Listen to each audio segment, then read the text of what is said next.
Chalet Bashir sir, Secretary Nasir Khan sir, General Secretary Naushad Manikal sir, Treasurer Mr. Nadeem, Director Mr. Asim, PTA members, Vice Principal Ms. Anuja, CCA in charge Mr. Feena, dear teachers, parents and staff members and my lovely dear children. On this auspicious occasion, I welcome each one of you to be part of this magnificent Onam celebration. Onam, the time of unity, abundance and homecoming. The vibrant Pookalam, aroma of Onam Sadhya, showcasing our rich cultural heritage is here again. Let us embrace the true spirit of Onam, the spirit of equality, community and joyous celebration. Once again, ഇവിടെ എത്തിയിട്ടുള്ള എല്ലാവർക്കും ഹൃദയം നിറഞ്ഞ ഓണാശംസകൾ and a very warm welcome. Thank you. ബഹുമാനപ്പെട്ട school principal, directors, അതുപോലെ നമ്മുടെ പ്രിയപ്പെട്ട അധ്യാപകരെ, PTA അംഗങ്ങളെ, രക്ഷാകർത്താക്കളെ, പ്രിയപ്പെട്ട വിദ്യാർത്ഥിനികൾ, ഓണം ആഘോഷിച്ചു തുടങ്ങുന്നതാണോ നിങ്ങൾ സൈലന്റ് ആയതാണ്? ഒന്ന് 5 മിനിറ്റ് ഒന്നും ഉണ്ടായിരുന്ന നമുക്ക് കാര്യങ്ങൾ സംസാരിച്ചു എല്ലാവരും ഒരേപോലെ ആഘോഷിക്കുന്ന ഒരു മഹാ ഉത്സവമാണ് ഓണാഘോഷം. 100 വർഷങ്ങൾക്ക് മുമ്പ് നിലനിന്നിരുന്നു എന്ന് വിശ്വസിക്കുന്ന പുരാണ പരിവേഷമുള്ള ഒരു അപൂർവമായ നല്ല കാലത്തിൻ്റെ ഓർമ്മയുമായി ബന്ധപ്പെട്ടാണല്ലോ നമ്മൾ ഓണം ആഘോഷിക്കുന്നത്. പ്രജാക്ഷേമ തൽപരനായിരുന്ന മഹാബലി തമ്പുരാന്റെ സംരക്ഷണയിൽ നിലനിന്നിരുന്ന പവിത്രമായ ഒരു സാമൂഹ്യ വ്യവസ്ഥ. എല്ലാവരും സുന്ദരനായും സുന്ദരിയായും ഒരുങ്ങി നല്ല കുഞ്ഞു മക്കളുടെ വന്നിരിപ്പുണ്ട്. അവർക്ക് എല്ലാവർക്കും നല്ലൊരു ദിനം ഇന്നുണ്ട്. അതുകൊണ്ട് നല്ല സന്തോഷമായിട്ട് അടിച്ചു പൊളിക്കാനിടുന്ന ഒരു ദിവസമാണ്. നല്ലവണ്ണം ആഘോഷിച്ച് അടിച്ചു പൊളിക്കുക.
പ്രജകളെ തിരികെ സന്ദർശിക്കാനെത്തുന്ന നാളായാണ് തിരുവോണ നാൾ കണക്കാക്കപ്പെടുന്നത്. പ്രഹ്ലാദ രാജാവിന്റെ ചെറുമകനായിരുന്ന മഹാബലി നീതിമാനും വിദ്യാസമ്പന്നനും തന്റെ പ്രജകളുടെ ക്ഷേമത്തിൽ ഏറ്റവും താല്പര്യമുള്ളതുമായ രാജാവായിരുന്നു. മഹാബലിയുടെ ഭരണകാലത്ത് പ്രജകളെല്ലാം സന്തുഷ്ടരും സമൃദ്ധിയുള്ളവരും ആയിരുന്നുവെന്ന് പറയപ്പെടുന്നു. ഒരിക്കൽ മഹാബലി ഒരു യജ്ഞം നടത്തുന്ന വേളയിൽ ശോഭയുള്ള ചെറുപ്പക്കാരനായ ഒരു ആൺകുട്ടി യജ്ഞശാലയിൽ പ്രവേശിച്ചു. മഹാബലി ഈ ചെറുപ്പക്കാരനെ സ്വാഗതം ചെയ്യുകയും ആഗതന് എന്താണ് വേണ്ടതെന്ന് ആരായുകയും ചെയ്തു. തനിക്ക് തന്റെ കാലുകൊണ്ട് അളന്നെടുക്കാൻ കഴിയുന്ന 3 ചുവട് മണ്ണ് ദാനമായി നൽകണമെന്ന് ആ ചെറുപ്പക്കാരൻ അഭ്യർത്ഥിച്ചു. ശുക്രാചാര്യർ അത് വാമന രൂപത്തിൽ വേഷം മാറിയെത്തിയ മഹാവിഷ്ണുവാണെന്ന് മഹാബലിക്ക് മുന്നറിയിപ്പ് നൽകിയെങ്കിലും മഹാമനസ്കനായ മഹാബലി താൻ നൽകിയ വാക്ക് നിറവേറ്റാനായി ഭഗവാന്റെ ആഗ്രഹം സാധിച്ചു കൊടുക്കാമെന്ന് തന്നെ ശഠിച്ചു.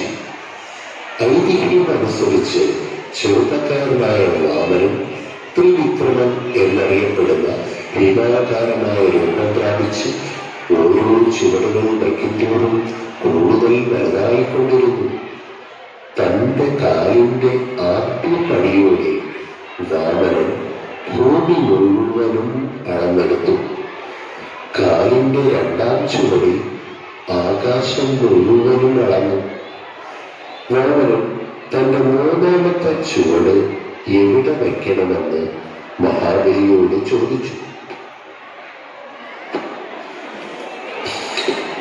മഹോന്നതനായ മഹാബലി രാജാവ് തന്റെ ഭക്തിയും കീഴടങ്ങലും ഭഗവാന്റെ മുന്നിൽ സന്തോഷപൂർവ്വം അർപ്പിച്ചുകൊണ്ട് 3ാമത്തെ ചുവടിനായി തന്റെ ശിരസ് വാഗ്ദാനം ചെയ്തു.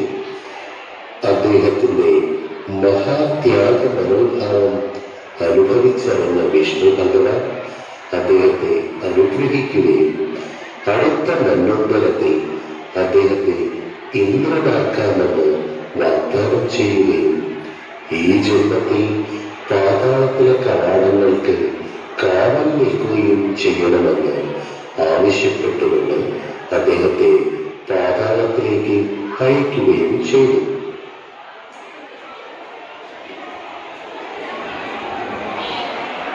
പ്രജകൾക്ക് മഹാബലിയോടുള്ള ആദരവും തളവില്ലാത്ത സ്നേഹവും മാനിച്ചുകൊണ്ട് വിഷ്ണു ഭഗവാൻ മഹാബലിക്ക് വർഷത്തിലൊരിക്കൽ തന്റെ പ്രജകളെ കാണാനായി പാതാളത്തിൽ നിന്നും തന്റെ രാജ്യമായ മലയാള നാട്ടിലേക്ക് തിരികെ മടങ്ങി വരാൻ അനുമതി നൽകി. മഹാബലി തന്റെ പ്രജകളെ കാണാനും ക്ഷേമം അന്വേഷിക്കാനും തിരികെ എത്തുന്ന ദിവസമായി തിരുവോണ നാൾ ആഘോഷിക്കപ്പെടുന്നു. പൂക്കളം ഒരുക്കിയും അദ്ദേഹത്തിനായി സദ്യയൊരുക്കിയും മറ്റ് ആഘോഷങ്ങളിൽ ഏർപ്പെട്ടുമൊക്കെ നാട് മുഴുവൻ 10 ദിവസം നീണ്ട ഉത്സവമായിരിക്കും ഓണനാളുകളിൽ.